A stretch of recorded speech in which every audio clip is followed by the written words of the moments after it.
बेहोर्नु परेको अप्ठ्यारा र व्यावहारिक कठिनाइहरूबाट पनि पाठ सिक्दै भविष्यमा आइपर्न सक्ने सबै किसिमका जोखिम र विपत्तिहरूमा समेत हाम्रो सीमा व्यवस्थापनलाई मजबुत बनाइराख्न सीमा सुरक्षामा तैनात सुरक्षा निकायहरूलाई स्रोत साधन सम्पन्न बनाउनु समेत अपरिहार्य। नमस्कार, तपाईँ मेरो पोखरा टिभी मिठो अनलाइन टिभी एकसाथ हेरेर बस्नु भएको छ। सदाको झैँ आज पनि मैले सीमा विवादको विषयमा केन्द्रित भएर भिडियो तपाईँमा प्रस्तुत गर्न गइरहेको छु। कृपया भिडियो अन्तिमसम्म हेरी तपाईँ पनि साँच्चीकै एउटा नेपाली हुनुहुन्छ भने यो भिडियो जतिसक्दो सेयर गरी साथ दिनुहुनेछ भन्ने म पूर्ण विश्वास राख्छु। सुरु गरौँ मुख्य विषयवस्तु। नेपाली भूमि रक्षामा सेना चुक्दैन र चुक्नु पनि हुँदैन भने प्रधान सेनापति पूर्णचन्द्र थापाज्यूले आज कडा चेतावनी दिँदै नेपाली सेनाहरूलाई आफ्नो मातृभूमिको बचाउका खातिर जुनसुकै बेला पनि सीमा सुरक्षामा तैनात रहनु भनी आदेश दिनुभएको छ। महारथीज्यू, अब हामी सबैको विश्वास छ, सिर्फ सेनाको आश छ, देश रक्षाको खातिर इमान्दार वर्दी पहरेदार शिर काटेर लैजाऊ, शत्रुको सामु कदापि झुक्दैन भन्ने उद्देश्यले नेपाली सेना प्रत्येक सिमानामा परिचालन गर्न लागेको उहाँले बताउनु भएको हो। नेपाली सेनाले देशको सबै 735वटै स्थानीय तहमा सैनिक गुप्तचर खटाउने निर्णय गरेको हो। हाल देशको 77 जिल्लामा मात्र सैनिक इन्टेलिजेन्स अस्तित्वमा रहेका छन्। नेपालको कालापानी, लिपुलेख र लिम्पियात्राको क्षेत्रमा खास गरी गुप्तचर पठाउने गरी निर्णय गरिएको बताइएको छ। अब त्यसलाई सेनाले स्थानीय तहसम्म विस्तार गरी अगाडि बढाउने निर्णय गरेको हो। 3+1 कमान्ड अवधारणा अन्तर्गत सेनाले आफ्नो इन्टेलिजेन्स विस्तार गर्न लागेको सेनाले जनाएको छ। भारतीय सेनाको हलचल बुझ्न र लिपुलेख, कालापानी र लिम्पियाधुराको क्षेत्रबाट भारतीय फौजसँग आउने साउने भएर भेट्न नेपाली सेनाले गुप्तचर पठाउन लागेको बताइएको छ।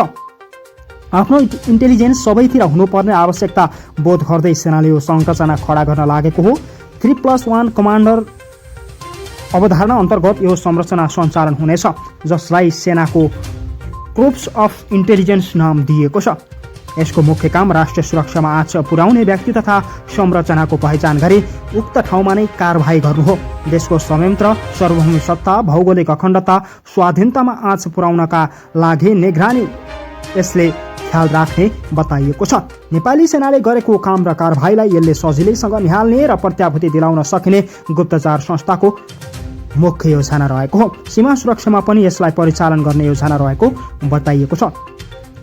सेनाले आफ्नो गुप्तचरी संयन्त्रलाई प्रभावकारी बनाउन स्थानीय तहसम्म विस्तार गर्ने गृह कार्य सुरु गरेको हो। यो खबर मिडियाहरूमा आएसँगै सबैको चासो समेत बढेको छ। सरकारले आफ्नो छुट्टै गुप्तचरी संयन्त्र हुँदाहुँदै सेनाले किन सैनिक गुप्तचरी सक्रिय बनाउन लाग्यो, यो प्रश्न सशङ्क्य देखिएको छ। प्रस्तुत छ सबै विषयमा नेपाली सेनाका प्रवक्ता सन्तोष बल्लभ पौडेलसँग विविध रूपमा कुराकानी गरिएको थियो। कुराकानीमा प्रवक्ता पौडेलले सेनाले आफ्नो कार्य सम्पादनका लागि सूचना सङ्कलन गर्न भएकाले यो संयन्त्रका लागि कामको अन्तर्विरोध नहुने स्पष्ट पार्नु भएको हो। सैनिक गुप्तचरी, मिलिटरी इन्टेलिजेन्स कुनै पनि नयाँ नौलो अनौठो विषय नभएको बताउनु भएको छ। प्रत्येक सेनाले आफ्नो अपरेसन र तयारीका लागि नियमित रूपमा गर्ने विषय नै भएको उहाँले बताउनु भएको छ।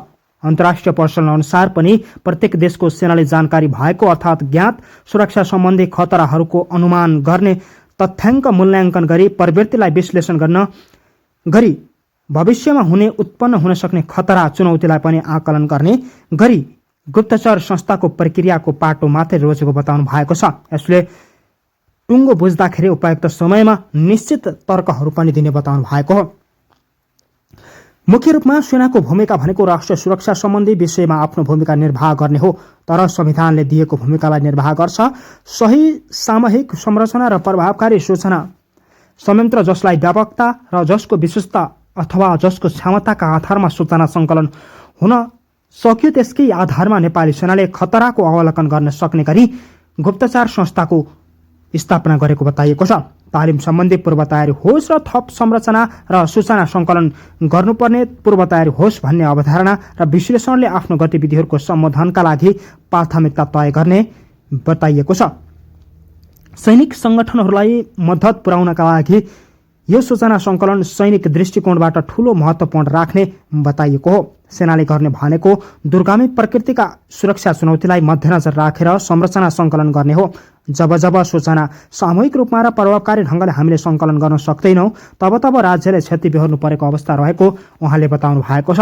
जसले गर्दा सेनाको सुरक्षा संयन्त्र प्रभावकारी हुन नसकेको अन्तर्गत राष्ट्रिय सुरक्षा सुदृढीकरण समेत प्रभावकारी हुन नसकेको बुझाइ छ।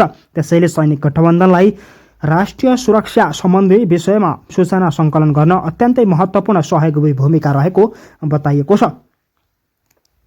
सबै सङ्गठनको आफ्नै संवैधानिक दायित्व र उनीहरूले कार्यको प्रवृत्ति फरक रहे पनि तपाईँलाई इङ्कित गर्न खोज्नु भएको सुरक्षा निकायहरूले दिनदिनै गरिएको काम र कारबाहीलाई मध्यनजर गरिएको छ।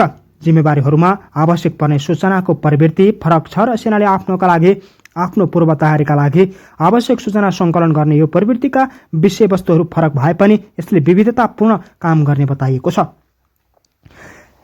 गुप्तचर संस्था खटाउने विषयमा भारतमा हलचल मचिएको छ। नेपाली सेनाले गर्न लागेको काम देखेर भारत डराएको छ। पछिल्लो समय नेपालको कालापानी, लेपुलेख र लिम्पियाधुरालाई हेर्ने हो भने भारतले अतिक्रमण गरेका विभिन्न परमाणुहरू नेपालले छुटाइसकेको छ। ठालो औला उठाएर नेपालले भन्न नसक्दा नेपालको भूमि खोसिने हो कि भन्ने स्थितिसम्मको सिर्जना भएको हो। यसलाई कसरी बुझ्न उपयुक्त हुन्छ भन्दा नेपाली सेनाले सैनिक दृष्टिकोण र सैनिक आवश्यकता पूर्ति गर्न र संरचनाहरू संलग्न गर्न राज्यको दैनिक अथवा नियमित कार्यप्रति आवश्यक पर्ने भएकाले दीर्घकालीन रूपमा उत्पन्न हुने समस्या र खतरालाई तयार पारिएको हुन्छ। यसलाई अन्यल गर्नका लागि, निर्मूल गर्नका लागि यो प्रभावकारी रहेको बताइएको छ। दर्शकबिन, तपाईँ मेरो पोखरा टिभी हेरिरहनु भएको छ। समाजमा अनि विश्वमा घटेका सत्य तथ्य खबरलाई तपाईँसँग पुर्याउने हाम्रो अभियान जारी छ। तपाईँले अहिलेसम्म पनि मेरो पोखरा टिभीलाई सब्सक्राइब गर्नुभएको छैन भने अहिले नै सब्सक्राइब गरी नजिकैको बेल आइकन दबाई हामीसँग जोडिनुहोला। दर्शकबिन, नेपाली सेनाले गर्न लागेको गुप्तचर कामलाई तपाईँले कस्तो मान्नुहुन्छ? ठिकै हो भन्नेहरूले यस लेख्नुहोला, यो त गर्नु हुँदैन भन्नेहरूले नो लेखेर कमेन्ट गर्नुहोला। मुख्य रूपमा बुझ्नुपर्ने कुरा अहिलेको विश्व परिवेशमा सूचना सङ्कलन अत्यन्त महत्त्वपूर्ण विषय मानिएको छ। सैनिक दृष्टिकोणले मात्र सीमित रहेको छैन, आजभोलि आर्थिक सूचना सङ्कलन पनि एउटा महत्त्वपूर्ण राष्ट्रिय सुरक्षाको पाटो रहेको। मुख्य रूपमा के सूचना हो भन्दा सङ्कलनको प्रक्रिया अगाडि बढ्न सोर्स इन्टेलिजेन्स अत्यावश्यक आवश्यक रहेको उहाँले बताउनु भएको छ। यसको अर्थ सबैजना सेनाका लागि अथवा आमुक संस्था विशेषका लागि इन्फर्म गर्नका लागि बुझाइ गलत हुन सक्छ। त्यसैले हामीले गुप्तचर खटाइएको हो उहाँले भन्नुभएको छ। नेपाली भूमि सुरक्षालाई नेपाली प्रधान सेनापति पूर्णचन्द्र थापाज्यूले कडा चेतावनी दिँदै नेपाली सेनाहरूलाई प्रत्येक सिमानामा बचाउनका लागि जस्तोसुकै अवस्थामा पनि सेना परिचालन गर्न सक्ने सम्मको चेतावनी दिनुभएको हो।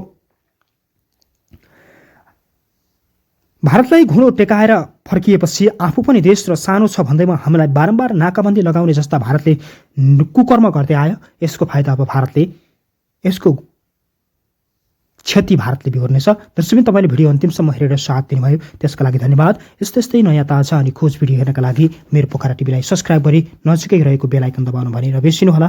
तपाईँको बाँकी पल शुभ रहोस्। नमस्कार।